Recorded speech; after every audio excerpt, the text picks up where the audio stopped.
Welcome to the Living Clean podcast. I'm your co-host Mason S. With me as always is Travis K. This podcast is not meant to replace meeting, sponsorship, step work, or service. This is meant to be just another tool in your recovery toolbox. Our guests are here to share their experience, strength, and hope with recovery through Narcotics Anonymous. Thank you for joining us. All right, welcome back to the Living Clean podcast. I'm your co-host, Mason S. I'm an addict, and with me, as always, is TK. Yeah. All right, today we got Mr. JW. JW, won't you tell us your clean date and where you attend meetings at? My clean date is April the 21st, 1996, and I attend, my home group is the Tupelo group of Narcotics Anonymous. So you know what's interesting about that is today happens to be, we are recording on April the 21st, 2023. How many years does that give you today? Well, it's 27, if I can make it to midnight. 27, man. Congratulations. Happy birthday, brother. Well, I appreciate that. If you want to just start off, you want to give us a walkthrough of how you found Narcotics Anonymous. Well, this time 27 years ago, I was laying on an iron bunk in a pea farm in Washita Parish, Monroe, Louisiana. I'd gotten busted. I was out on bond from Texas from getting busted over there. And so I wound up getting time in Louisiana, and Texas come got me, and I moved around on several different units and wound up on a unit called the Choice Moore unit up in Bonham, Texas. I don't know. I can't remember exactly how long I'd been there, but I went to the bathroom one day and there was an introductory guide laying by the commode. And as I sat there, I picked it up and started reading it. And that's how I got introduced to Narcotics Anonymous. I'd never heard of it. So take us through that process of when you pick that book up and you start reading a little bit of it. What was some of the initial thoughts that you had with the stuff that you were reading?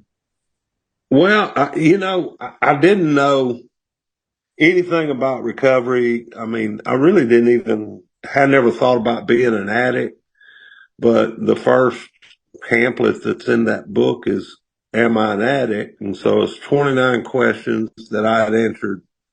By the time I got to the end of it, I think I'd answered yes to every one of them, or some resemblance to yes.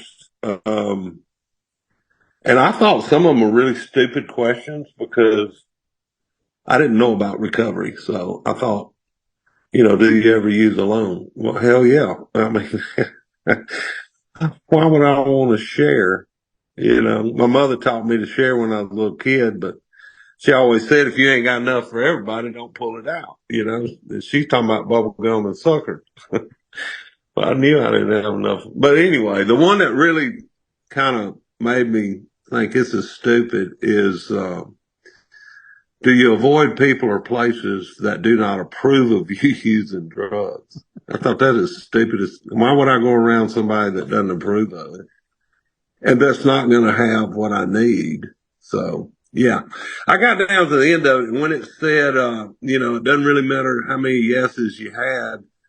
What's more important than that is how you felt inside and how addiction had affected your life. And that kind of made me pause because I had a lot of guilt and shame about my kids and, being locked up again. And I'd been searching for something, but I never could find it. And the more I read through that book, I got over to the pamphlet Another Look. And man, it really described, my experience with addiction. But it kept calling it a disease and its symptoms. And, that kind of perplexed me because I didn't know I had a disease. That was kind of like something you got having sex or something like that. You catch a disease. What was the next step after you discovered this book? Did you ask somebody, or where did you actually find the book? It was laying by the commode on the floor. And, I got done doing what I was doing, and I went back to my bunk and I carried it with me and just kept reading it because I had never, we didn't sit around and talk about getting clean. I'd never known anybody that got clean. We either got dead or we got locked up. I think some folks got religion, but they just disappear, and we wouldn't see them no more. And being self-centered, it was just that much more for me, if they didn't show up. So I kept reading that book, and then, one of the phrases in there talks about addiction is not a way of life. At best, perhaps, it's a way to survive for a while. But even in this limited existence, that really caught my attention. How I knew that using drugs limited me to certain kinds of jobs where I could use, and I wouldn't keep employment. I mean, I always had a job, but I couldn't keep employment very long because I just kept moving on, and everything revolved around using. But it said, even in this limited existence, it is a way of despair, destruction, and death. And I thought, I never called my connect and said, "Hey, what you got?" And he said, "I got an 8 ball of despair, $100, or, a bag of destruction." We never said, "Hey, I got a hit of death." I mean, we just didn't market our product that way. And we didn't talk about it. I mean, you would talk about things. I had a connect one time. Every time I talked to him, I got some shit that'll paralyze you. And my first response was, "I am on my way. Do not answer the door. I want it all," And an ordinary person would be going, that doesn't sound, you're going after shit. Not only you're going after shit, you're going after shit that's going to paralyze you. So, I didn't think with an ordinary brain. You found the introductory guide while you were in the pea farm, so I'm guessing. No, I was already in Texas. Oh, you were in Texas, but you were Yeah, I was incarcerated. in Texas. Yeah.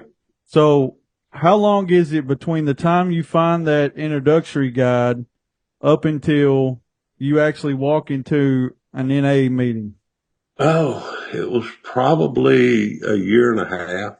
Year and a half. So what did that year and a half look like from the time that you found the introductory guide till you actually got to the meeting? The next book I found was It Works How and Why. And so I really dove into that and started reading about myself, through the steps and everything. And then we got a counselor that started having internal meetings.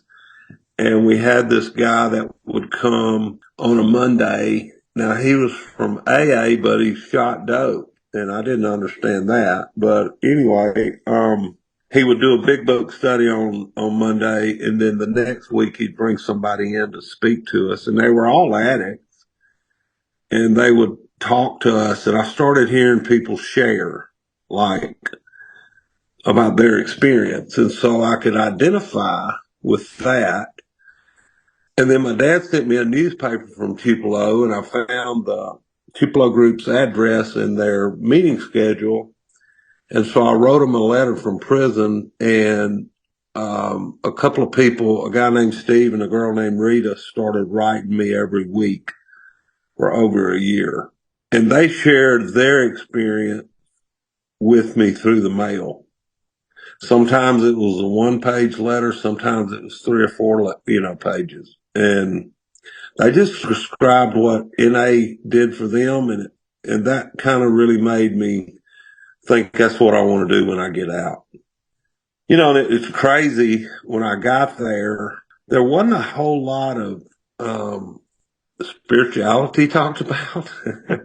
We were pretty intolerant, and I fell right in with those folks. And we were, branded NA Nazis because we didn't put up with people saying they were sober. And I mean, it was really not, it wasn't what NA teaches us. It was more about personalities before the principles. And I did that for a while. And my first sponsor relapsed, and I got another sponsor that started kind of bringing me out of that because he had been taught the NA way, and his personality didn't get in the way of it. And so mine still did. So he had a chore for a while. I was still not a nice person, I'll put it that way.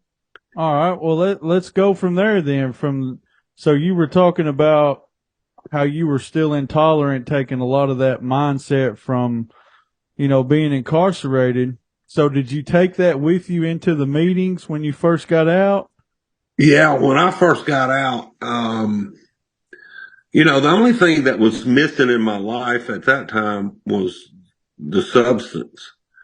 My behavior, my thinking, my ideas and attitudes, I had no spiritual life at all. And I was, if you want to get technical about it, I was an atheist and, didn't believe, in God or anything like that. Religion, I'd rejected that a long time ago. And so, working the steps was kind of a challenge when it was talking about God. So I had a guy give me, use the acronym for God as good orderly direction. So that's how I worked the third step the first time.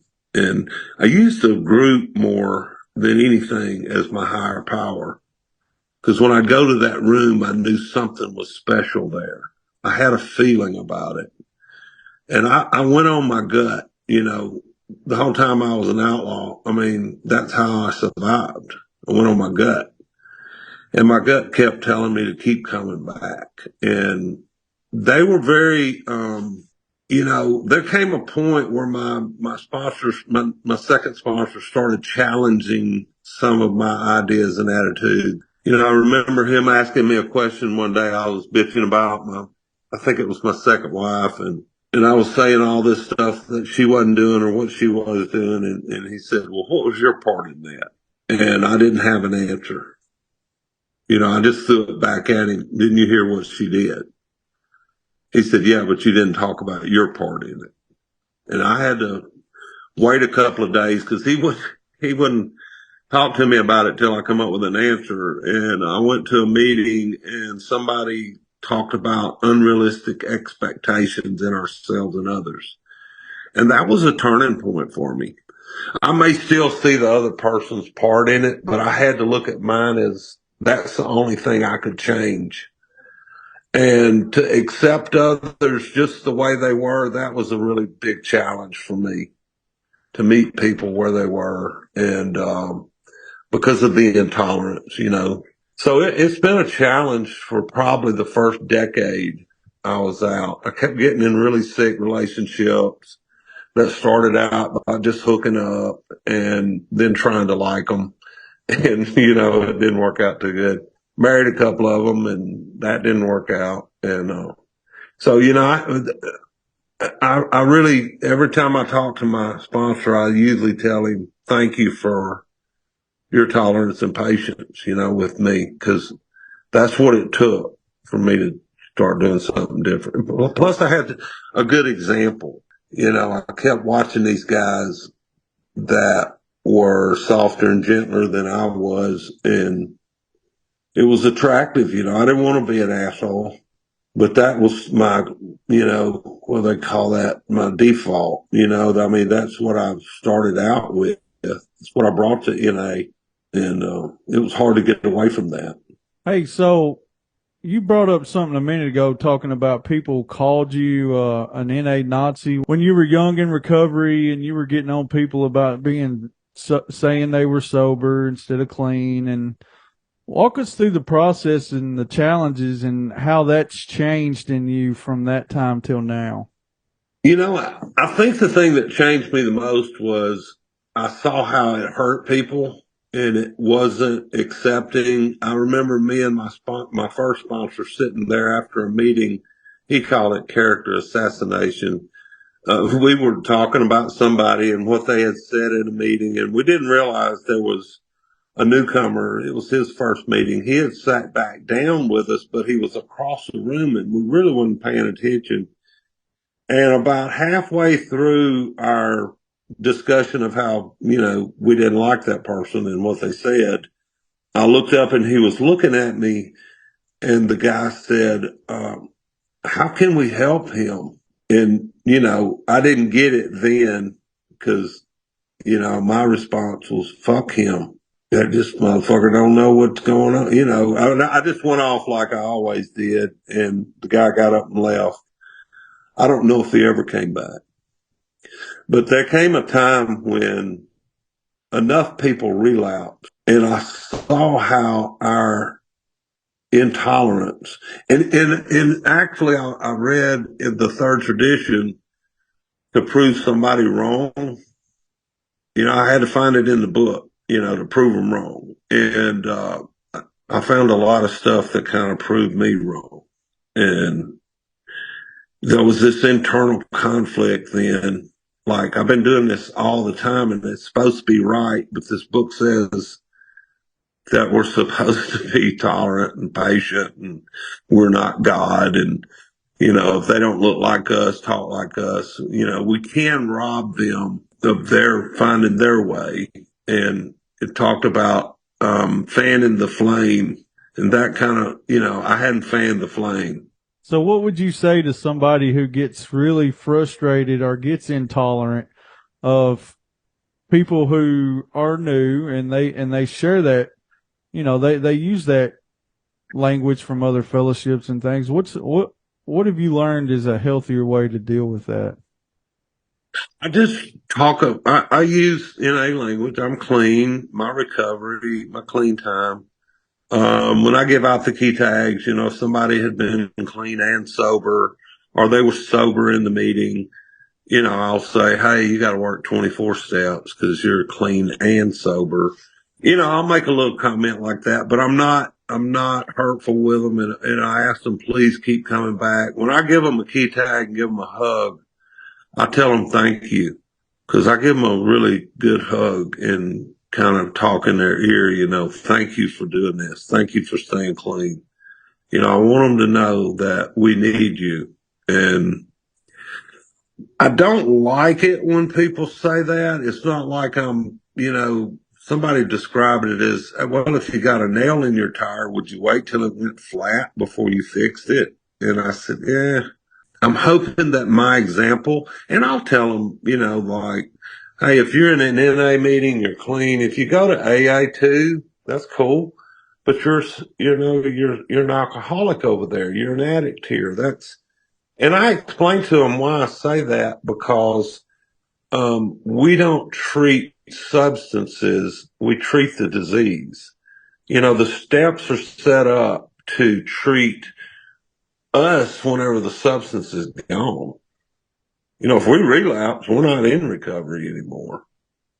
The process is still working on us, I'm sure, because people keep coming back after a relapse. But if they survive that, I think the thing that changed me the most was my sponsor brought it up at a retreat that, the person I had been abusing for a couple of years was fed up with it, and I probably didn't need to go to sleep that night because he's going to beat me to death with a piece of wood. And I got to thinking about that, and I asked his forgiveness the next day. His response was, fuck, you treat everybody like that. Why are you asking me to forgive you? And I said, well, I just need you to. And he did. And that opened the door for me. And I had to make amends to him, so I couldn't say those things anymore, even though they came to my mind. And then I had to treat other people the same way, because to practice that, I had to change. And that was a really big turning point. And then principles before personalities. I was on a spiritual quest or something, looking for, because things kept happening that I couldn't explain. I kept telling my wife it's a coincidence. The wife I got now, that's a coincidence. I was just in the right place. It was a chain of events. And she come in one day and fucked that all up and said, well, I got you a new definition of coincidence. And I said, what is it? And she said, well, when God wants to remain anonymous. Mm. So, you know, it gave me a way around my limited way of thinking. And that's always happened for me. If I get hung up on something or don't have the answer, you know, I go to a meeting or I call somebody and they'll give me a way around that limited way of looking at it with a different perspective or something like that. And I'm open enough, you know, I finally got the honesty, open-mindedness and willingness part, the how, to where I'm open to new ways of looking at things. I want to come and look over your shoulder so I can see what you're seeing. If we're in a conflict, especially, I don't try to be right anymore because then we have to draw a line and you pick sides. You know, is Mason right or are you right? I don't want that. I don't want it to separate us. You can be right and I'll be happy. You know, I never got anything about being right except on a test when I was going to school. So I don't know. A lot of things have changed over the years. You know, I sit here and reflect back of where I started 27 years ago. You know, I thought about something today that I've never thought about.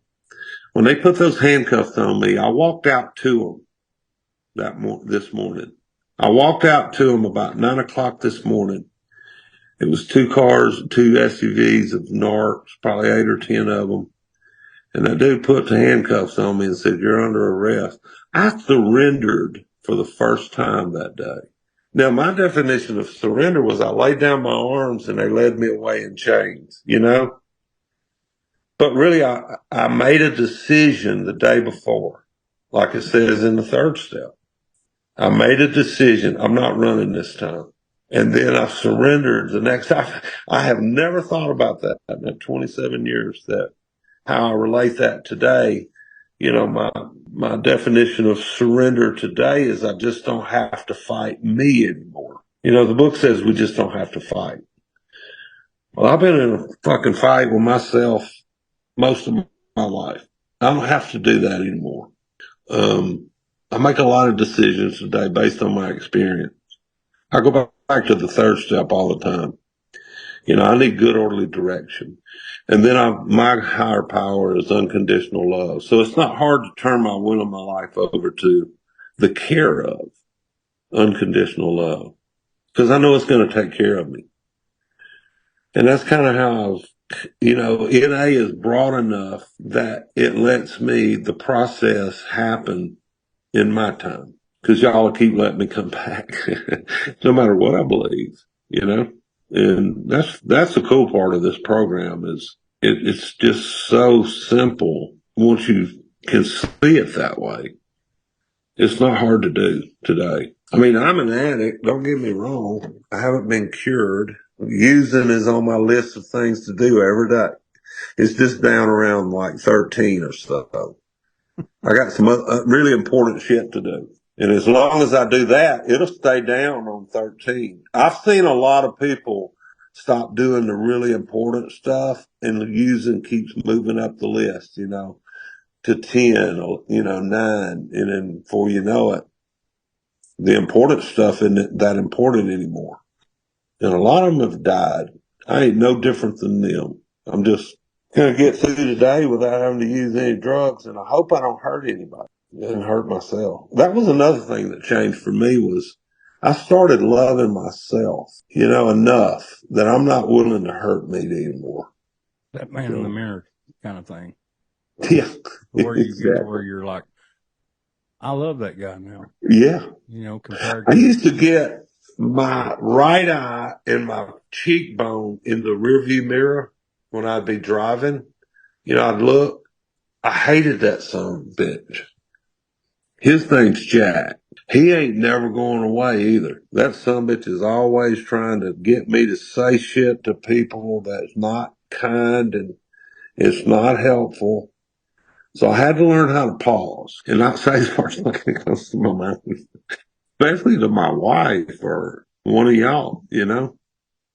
I want to be helpful, not hurtful. And I want to like be able to look at that guy in the mirror and say, good job. You did a good day. You had a good day. You did something of worth. I heard this thing about a new day the other day, and it talks about, we got this new day and we can do whatever we want to, good, bad.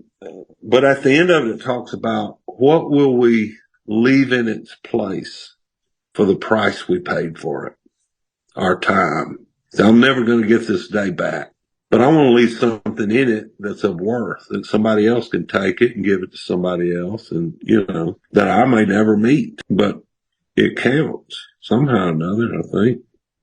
You talked about going through a couple of marriages while you were in recovery, and you're now married again. Yeah. What take us through the process of the relationship? How has your ability to participate in a healthy relationship changed throughout the process Well, of working the steps and all that?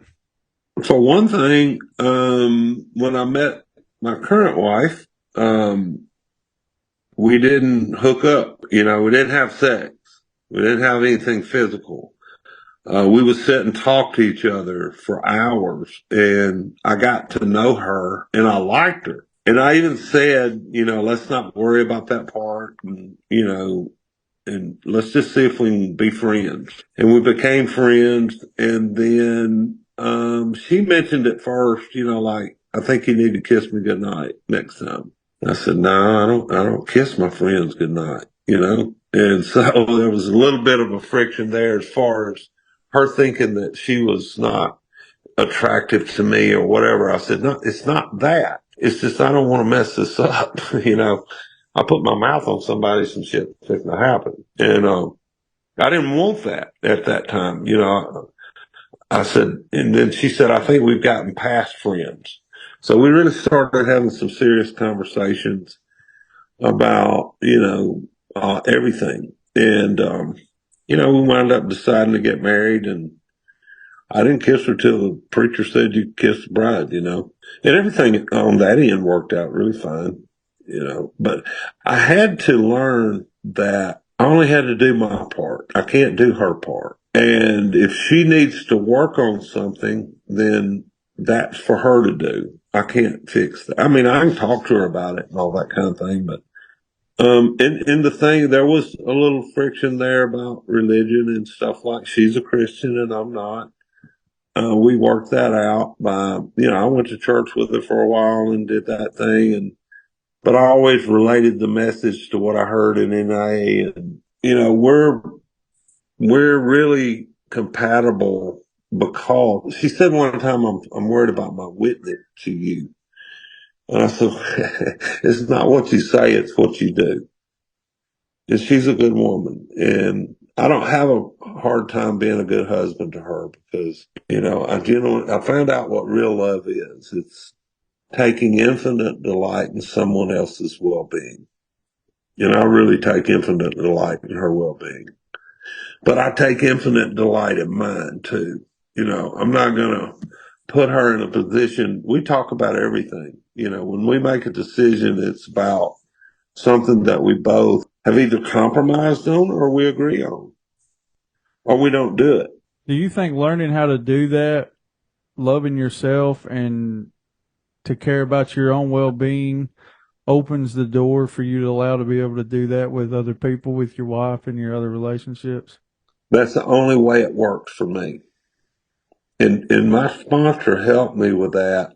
When we first got together, I would be talking to him. He said, well, how you doing today? And I said, man, I feel like a worthless piece of shit. Or I was angry all the time. But his response every time to that was, that's just not what I see in you, JW. And over a period of time, I believed he saw something. I still didn't feel it. I still was racked with guilt, shame. When they would read how it works and it gets down to we become acceptable, responsible, productive members. I could be productive and responsible, but I was not acceptable. And I never felt that for a very long time. And it was just a lie that I'd been told my whole life, either in my head or by somebody else. But Yeah, I don't know. It's a process, man. And, after I actually thought about how much I had survived and why am I still here, I think that helped me a lot too. That my sponsor saw something in me, so maybe I could do something of worth. And then he talked about self-esteem. He said, well, do things of esteem. And so I started doing that. I was in Walmart today and this lady in one of those little motor hover rounds, she asked me to get some drinks off of a top shelf for her. And I thought about what my sponsor said, do things of esteem. Because she asked me to do it. And I said, I appreciate you giving me the opportunity to help someone today. I made it a point to let her know that I appreciated that. She gave me a chance. I could have just walked right on by her. It gave me a chance to do something good for somebody. And I'm aware of those opportunities and I take them wherever I can get them because I owe a debt. I owe a debt to society. I owe a debt. I was locked up. They say you pay your debt to society. I didn't get caught for everything. I still owe some debt. Well, David, get this. I'm Yes. going to shift gears just a little bit because I Okay. actually heard you speak at a convention, and I think I had about 6 months clean whenever I heard you speak for the first time. And it's actually like the first time that I ever seen a man get emotional about the literature. And I remember something that you said, but I had no idea where it came from. And later on, I discovered that it came from the Living Clean. The journey continues. And it was, you said, we have found a way in. Most of the time we look for a way out, but something Yeah. that really, struck me was we had found a way in to life, Yeah. to freedom, to passion, and to limitless growth. Yes. And when you shared that, and I seen how emotional you got about that paragraph out of that book. Yeah. Can you tell us a little bit about that paragraph? The first time I ever read that, I broke down. There was still that part of me that's broken. There's still that part of me that doesn't feel worthy. There's still that part of me that was bullied as a little kid. I still feel that hurt. But when it was talking about, it talks about we find the capacity of our own, or something like that. I can't remember exactly what it says, but it says something about finding the capacity of our own heart. Oh man, for me to love you like I do, I didn't ever think I could feel that way about people. And, it's a beautiful thing when you realize that, it talks about we found a way into life, to freedom, to passion. We are no longer trapped in a process driven by our own desperation. Something different happens as we move into recovery, motivated by passion, hope, and excitement. We are released into our own lives. The first time I read that, I remember the feeling of getting out of prison. When I walked out in the free world again, I had been released from that. But when I read that line, it doesn't matter where I'm at. I got free in the penitentiary, if you want to look at it that way. When I found that book, when I would look out the window, I'd think freedom was just on the other side of that second fence. But after I started reading this literature, I looked at it differently. I said, hell, I can be free in here. Free from some things that, said we're freed from the feeling that we must constantly be on guard. We're free to discover the capacity of our own hearts. Where we're being closed down, we have the ability to love and care for others more deeply than we had imagined. The only thing I ever cared about my whole life was my kids. I got connected to them. My sisters were important to me. My mom and dad were important to me. But my kids, were innocent. when I read all that, I knew that I could be somebody different and I was worth it because it had happened to me. I don't know where I'd be if I hadn't found Narcotics Anonymous. And I used to say this all the time. The greatest gift God ever gave me was NA. The greatest gift NA gave me was you because I never had connections I had some really good connects, made me a lot of money, but it didn't fill that hole inside my soul. Y'all have filled up many places inside of me that nothing else will because that's what belongs there. That's what I've been looking for my whole life. There's places inside of my wife has a place inside of me that nothing else will fit. I can try to stick other shit in there and it don't fit. It ain't gonna work. You've got a place inside of me that nothing else fits. That's what goes there. And I didn't ever know about that. I was trying to, when I first got here, they always talked about it. It's an inside job. I had no idea what the hell they was talking about. The spiritual aspect. There's another place in the book where it talks about, practicing spiritual principles doesn't make us spiritual at all. But what's really happening is we are awakening to what's been happening to us our whole lives. Spirituality is our natural state. Mm.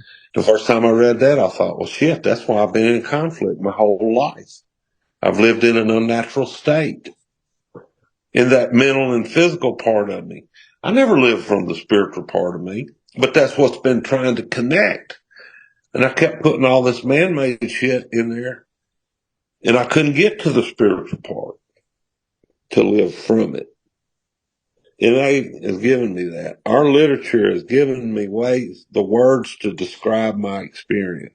And it's a beautiful thing. I don't know, man. It's been a hell of a journey. I know that. I wouldn't give it up for anything that the disease has to give me. Fuck that so much. Yeah. It ain't nothing for me. I hate the disease like you would for somebody that killed your family because that's what it does. I had a friend of mine that he went to prison after I met him. We got connected for a couple of years and then he did some stupid shit and went to prison, had to do 7 years flat. And I rode him while he was in there and he got out and he started living again. And, relationships was his downfall too. And, he got in this relationship and instead of going to a meeting one night, he was going to see this girl and he had a head on collision and got killed. And I blamed the disease, And it seemed like in the mornings when I'd get up, the disease was sitting over there, saying, hey, guess what I did while you was asleep last night? I was out there killing folks. And I know that's true. I know that's the truth because that's all it can do.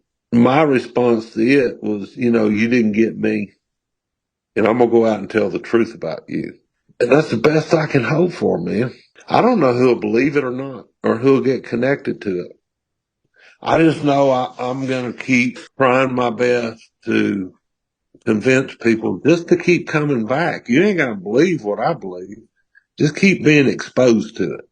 People say you can't get it by osmosis. I don't believe that. I believe if you go to enough meetings, the shit is going to permeate you in a way that you may go back out and use, but it ain't going to be the same no It more. ain't gonna be the same. Sure won't. Hell no. That little voice in your head is going, I don't have to do this. I know a way out. They tell us that we become a product of our environment, so Yeah. something has to rub off. Yeah. Yeah. I've been exposed many times.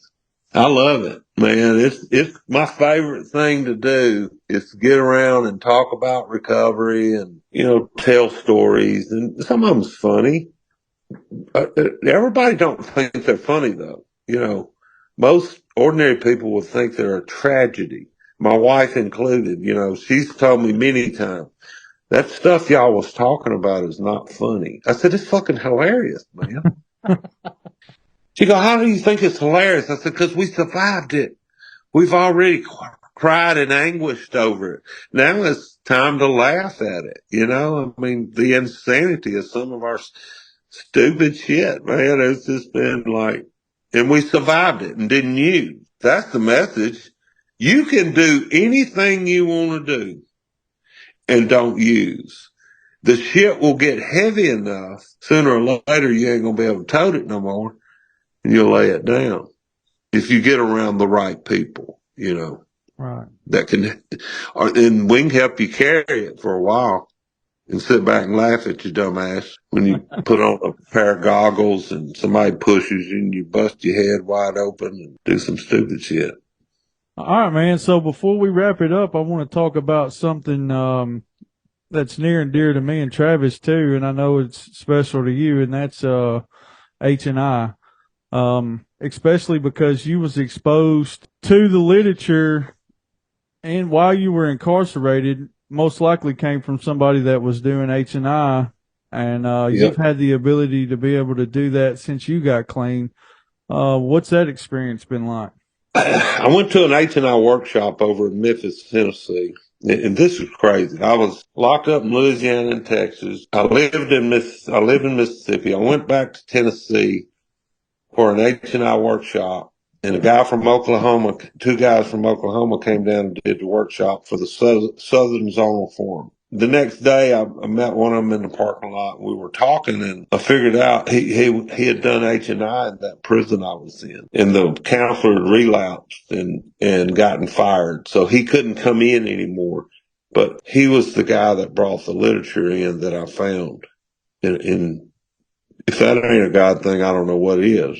Man. But I got to hug him and tell him, thank you for saving my life. And, his response was, man, I was just trying to stay clean. Mm. And, I tell that story, and to me, it just reinforces the importance of carrying the message to people that can't leave the facility they're in to go to an outside meeting. We take it into them. What they do with that's left up to them. I've been doing H&I for over 20 years in this one treatment center. I know all the staff. I know the director. We've had really personal, relationships with those folks, and people come and go in there. And I always make it a point to tell them, you're sitting in a dead man or a dead woman's seat right now. Somebody sat there before you that went back out and used, and they're dead now. But you have an opportunity. You have survived your disease's best efforts to kill you so far. But it ain't never going to stop. Ever. So carrying the message that was given to me, I didn't come up with it. I didn't write none of this shit, I just tell them what happened to me. And I'll tell them right quick, I'm here to stay clean. This is what I do to stay clean. Is I tell you the truth that I have. I can't tell you what's going to happen to you. And I just invite them to come to a meeting. And we have people come to our meetings that, we expose them to the message in our experience. Yeah, that feeling that when that person walks in there that you've actually took H&I to. I had that Yeah. happen to me not too long ago, and you see that Yeah. person walk up in there, and they ain't in that orange jumpsuit, Yeah. Yeah. whatever facility that you're actually in, and it's like it's such a great feeling to think that you just played just a little bit of part, in helping somebody. Yeah. That helps you so much. And that's the part that I like, Travis, is knowing that I've done my part. I didn't do the whole damn thing, but it was in a chain of events, or our paths crossed in that moment. I got a basic text that was given to a girl named Kim by a guy named Albert in 1994. I was still using. I got it in 98. That book laid somewhere, I'm sure in different places. It was brand spanking new when I got it, with that message from Kim, from Albert to Kim. But it was my book. She never used it. I wish I could find Albert and Kim. But, I tell that story before, and this girl come up to me and she said, let me see your book. And she was born on that day. That's in that book. I said, well, you've been walking your whole life to get to this spot. I felt that. I've been walking my whole life to get to that spot. What the hell that means? I have no idea. I just know it happened. And it was crazy, and I have stuff like that happen that, hey, I know my second wife called it synchronicity. It has happened over and over and over that I'm aware there's something happening here. To that point that you're making right there, what's interesting is before I ever met you, I had 26 days clean that convention Travis is talking about. I heard you speak and I seen you get up there with your overalls and no shoes on. And I thought, this looks just like the people I was just hanging out with 26 days ago. But I heard you sharing and I said, if he can make it, so can I. But I think Yeah. back to that journey started all the way back at when you picked up that introductory guide. And then somebody carried the message to the guy who brought that in there. And then ultimately, you've been able to give that message. You've been a big influence on me and Travis both, and then we've been able to do it ourselves. So it's like we're so synchronized in this. And, the sad thing is like you said, the disease, man, unfortunately, some of them have to pay the ultimate price so that the rest of us can live. But I believe that we are people that hold the fabric of society together. We're woven in there. As fucked up as we are, we get out there and we do some good stuff. And there's somebody going to start using for the first time tonight. God, I hope I'm still alive when they walk in. You know what I'm saying? But if I ain't, I'm hoping that somebody will give them something, a hug or whatever, like they gave me. Our group is fixing to celebrate 42 years. We're going to celebrate this year. They kept that meeting open 81. I got clean in 96. I didn't get there till 98. 17 years. Knowing I was on my way. Just took me 17 years to get there. But the doors were open when I got there. That's pretty cool. that is unbelievable, man, to think it in those terms. Before we go, is there anything that you would like to say to somebody who may be listening to this? Because we're worldwide now. Somebody may be listening to this and they may be on the verge of, am I going to stay? Am I going to go? I'll say this. NA has given me a life that's worth living. The disease of addiction took my life that was worth living. And it stole so much from me that, I go to every meeting that I can.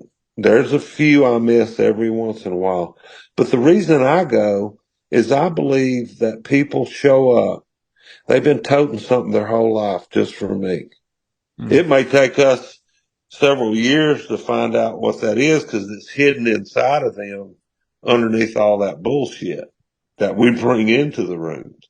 So I love watching people get clean, stay clean, and get better. And then I start getting that, that soul shine, and it's just beautiful. It's a beautiful thing. And I like to be a part of that, It's pretty cool. Keep coming back whether you want to or not. And don't use. No Give matter it a what. chance. No matter what. Yeah. No matter what. Getting clean did not change anything on the outside. Me getting clean didn't stop my dad from getting Alzheimer's or my wife from getting Parkinson's or, me doing stupid shit. It didn't stop that. But it changed something on the inside of me to where when my dad needed me, I could be there for him. I got to be a good son for my dad, for my mom. I got to be a good brother for my sisters. I'm a good husband to my wife. NA gave me that. My sponsor gave me that. It's worth hanging on to. I know that. And it's worth giving it away. We keep what we have by giving it away. How the hell do you keep something if you give it away? You're talking about what you got in your pocket. Talking about what you got inside of you that somebody else. That's the thing about it. We have something that can't be taken. You can't take it from me. I have to offer it to you. Then you have to accept it. And then it's yours. But I still got mine. Yeah. That's the cool part. Yeah. is, I mean, I had a vision about that one time, but we'll talk about that at a different time. Well, JW, man, we sure appreciate it. And the last thing I want to say is, happy fucking birthday, man. Hell 27 yeah. years. Yeah, that's awesome. Fuck the Yeah. disease. Fuck the Fuck disease. you, disease. I'm talking to fuck you. I'm talking to the disease. Kiss my ass. Hell yeah. And you've been telling it that for 27 years, man. 27 fucking years, baby. Huh? Yeah. Congratulations. 90, how many days is it? 90 something thousand? 9,000. No, 9,000. 862. Yeah. Yep. Yeah. There's supposed to be some big deal about getting 10,000 days. Sounds Yeah. like a hell of an accomplishment. I'll Yeah. just tell you. I just won't get through today, man. No doubt. Get the Just let me night. get through today. Absolutely. I love y'all. All right, buddy. We love you, man. Thank you for joining us on our Living Clean podcast. This is another platform that we can share our message of recovery, which is an addict, any addict, can stop using drugs, lose the desire to use, and find a new way to live. Join that no matter what club. You can contact us through text. The number is 931-306-9364.